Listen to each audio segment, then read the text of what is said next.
All right, here we are again, chapter 1.3. We are evaluating limits and analytically. Okay, so again, let's look at the structure, the strategies, for solving limits. Number one, we tried direct substitution.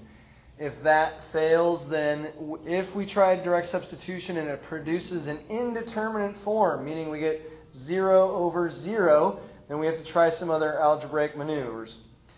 We looked at a video before where we did some factoring. Today we're going to be looking at rationalizing or multiplying by the conjugate. So we have some things there, as well as look at some composite functions where we might have two functions that are being pushed together, or combined. So let's look at a composite function. We have the limit as x goes to 0 of the square root of x squared plus 4. So what we want to do is we want to take the inside piece out, we'll call that f of x, and find the limit as x goes to 0 of that.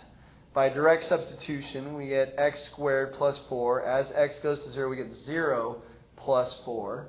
So we get 4 is the limit here for this part of the composition. Then we label g of x the square root, so it's just the square root of x. And we simply take the 4 that we had here and go ahead and put it right inside there. So you'll notice here's that 4. And so when we take the square root of 4, we get 2. And the limit is then equal to 2. So it can be just that simple, where we substitute one number in and we work it out, and then we put that number into the other function, and we'll finally get the limit. Okay.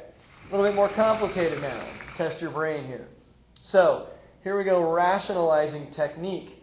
This is where we have a limit as x goes to 0 of the square root of x plus 1 minus 1 outside the square root all over x. You'll notice that if you put 0 in here, already 0 is going to be undefined in the denominator. And if we put 0 in for this x, 0 plus 1 is the square root of 1. Square root of 1 minus 1 is 0. So, again, this produces an indeterminate form as x goes to 0. So what's the strategy? Well, one of the strategies, again, was to rationalize or multiply by the conjugate. So, here we go. The conjugate just means that we are getting, we take the root plus or minus something, and then we're going to multiply it by its opposite, which is that same piece minus 1. Well, where does that come from? Let's do a quick reminder. We have a squared minus b squared. Well, what does that break down to?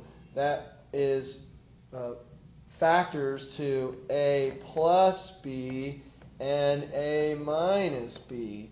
So when we see these two things, if we have an a plus b and we can multiply it by its conjugate, the a minus b, as a result, we will get a squared minus b squared.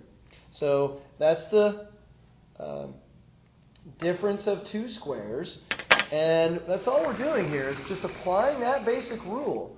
So here's a minus b, a plus b. And when we do that, this one times this one will be just x plus 1.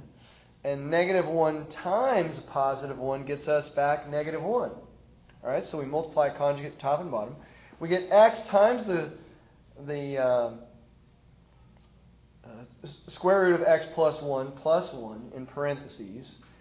And then we simplify x plus 1 minus 1 over x times square root of x plus 1 plus 1. Now, this plus 1 and minus 1 will go away. We can simply take this and go, whoops, that's out, right? So then we're just left with x on top. So that would be x over x times the quantity of x squared plus 1. And then we notice that, again, we factor out like terms. That x and that x will go away. And so we are left with 1 over the square root of x plus 1. Now what I can do is now I can take the limit, and because I have it in its simplest form here, And now I'll take the limit as x goes to 0. So I plug that 0 into this x. So 0 plus 1 is the square root of 1. Square root of 1 plus 1 is 2. So we get 1 on top, 2, which is our limit. All right?